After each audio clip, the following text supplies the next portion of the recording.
What's up everybody, it is a Blue Drake, sorry, wrong intro. Yeah, g'day mates, it's Tantu. In today's video, I got Operation Harsh Doorstop, and admittingly up until writing this script, I called it Operation Harsh Doorstep, and yeah, I'm stupid. And you know, I'm sure that most of you have probably heard about this game because I know that you guys watch Blue Drake. I know which channels everybody watches, so next time you watch something dodgy on YouTube, just remember, I'll be watching. But alright, I'm not going to play around, let's get into the good stuff. And that is, this game is going to be a free shooter that lacks any paid service. Literally, this is something where, you know, you don't need to give your credit card details to claim your free iPad or something. You literally just download the game and play. That's all there is to it. But this is a community-made game where you don't need to spend a single dollar on it, except if you wanted to get the Patreon and get early access to the game, such as me, which, you know, I'm okay with funding a game or a project such as this. But you don't need to pay money to get any advantages such as, you know, leveling up, premium weapons, premium whatever. Basically, to get an advantage over another player, you cannot do that in this game. Such as in a game like Enlisted, where you can just pay to unlock all the good stuff, or even for a premium account, it's not going to be like that. The game is basically marketed in a way where it says like, yeah, we aren't like any other game companies. We're going to prove that we can make something amazing, something fantastic without even charging a single dollar for it. And you know what? Honestly, good for them. I genuinely hope that this game does well for itself, because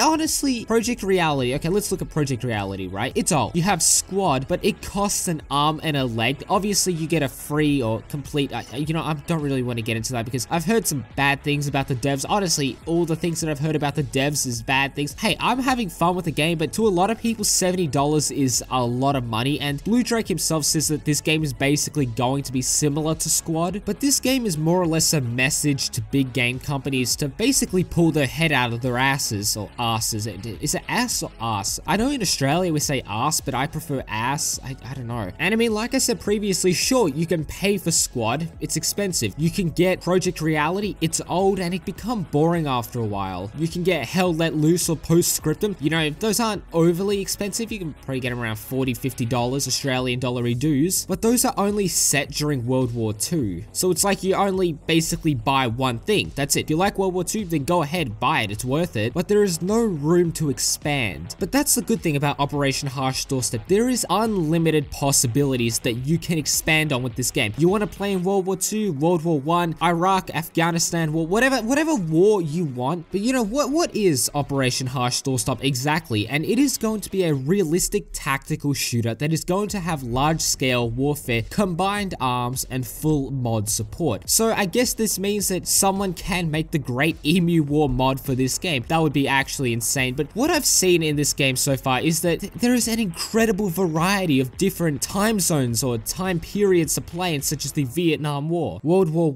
I, World War II, basically the invasion of Iraq. But you know what I like to do? I just like to pretend that I'm a time traveler that goes to different points in history and fight in the wars. I mean, I think it's a fun little thing to do, but nonetheless, there is something for everyone. You will not be bored. There is literally something for everyone in this game, and I am excited to see what mods will be developed in addition to this. Another good thing is that the project, right, has developers that have worked on Project Reality, Squad, Sandstorm, Red Orchestra 2, and Rising Storm 2 Vietnam. And when you play this game, you can see some similarities between these games. However, this game is more Squad inspired, but one thing that I'll go into more detail in a second, but the maps aren't like Squad level huge. I'd honestly put them on a scale to like Rising Storm 2 Vietnam. That is the current maps we have in the, you know, the beta or the early access version of the game, and honestly, they are a perfect size. I probably wouldn't want a bigger map size, me personally. Like, you guys probably want like a massive map like in Squad or Hell Let Loose, but I mean, Rising Storm 2 Vietnam had a perfect size maps, a lot of them, except for Compound. That map is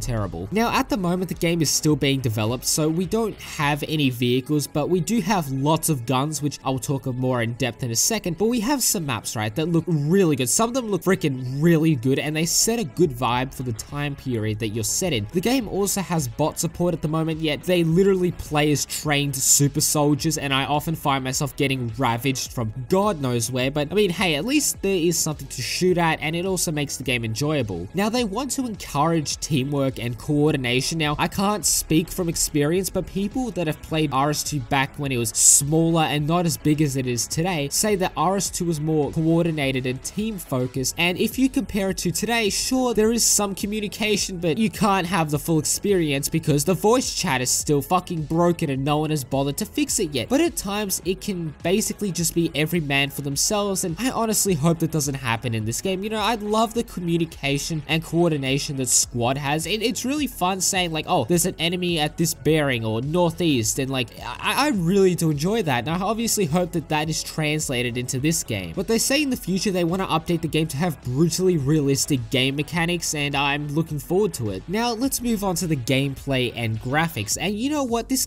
game looks and feels good. It feels great. Like, it doesn't have that clunky feeling that like Enlisted has. And honestly, any complaint that I can make about this game is just nitpicking, honestly. If they released the game as it currently is as a free-to-play game, it wouldn't even cross my mind that it wasn't a finished game, because I play games like Enlisted, and while they aren't finished games, they do feel clunky, and even the guns don't feel satisfying to use at times. In Squad, honestly, I love the way the guns feel in that game, as well as the way they sound. And in Doorstop, some of the guns have a similar feel to them, like in Squad, and I'm loving them. But focusing more on the guns, you know, you have era-appropriate weapons. You get the AKs, M4s, M16s, SKS, and automatic M14, which honestly some people might not like, because apparently all the M14s not all, but most M14s during the Vietnam War had the single fire basically soldered. I don't know the exact historical reason why. I think it might have been because I think the gun might have had mechanical failure. I don't know exactly, but that's what I read somewhere, and that's why in Rising Storm 2 Vietnam you don't have an automatic M14. But I mean, in this game you do have it, and you know, I like it. It's good. But my personal favorite gun has to be the M16 with the grenade launcher, or as I like to call it, the Scarface gun. Now, most guns are a work in progress, and some of them are better than others, but especially like the modern day weapons, the M4s, AKs,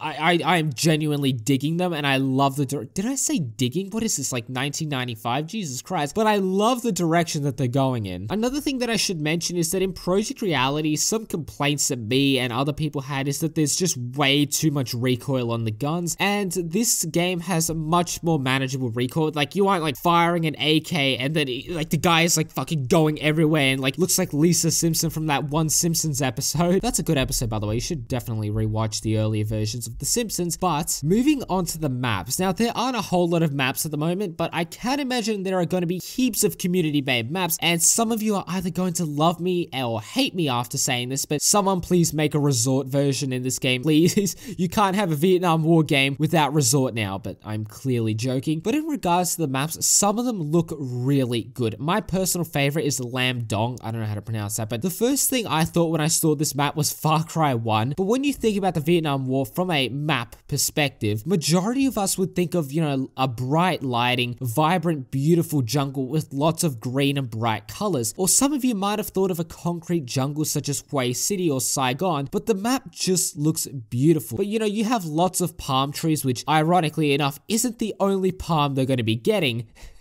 Please laugh, that was a bad joke, please laugh. Now, the next map I want to talk about is pretty significant, and that is Monte Cassino, and I'm pretty sure that most of you have probably seen the footage of that Italian monastery or Monte Cassino being bombed by the Allies, and I remember seeing that on the History Channel as a child, and that is something that, you know, that's a memory I've held on to, because I made the connection, because I'm like, you know, this looks like a monastery, so I googled Italian monastery bombed, and I'm like, no way, it's the same one. So being able to fight on this map, you know, it's really freaking cool, and I do look forward to what the community has to add to this, like what other historical maps. But anyways, I'm going to end today's video there. I hope you guys did enjoy it. If you did, please do consider leaving a like, subscribing, and sharing the video with your friends. Anyways, my name is Tan2, and I will catch you guys in the next video. Peace. Taliban. That's pretty bad to say that, but I think that'll be pretty freaking cool.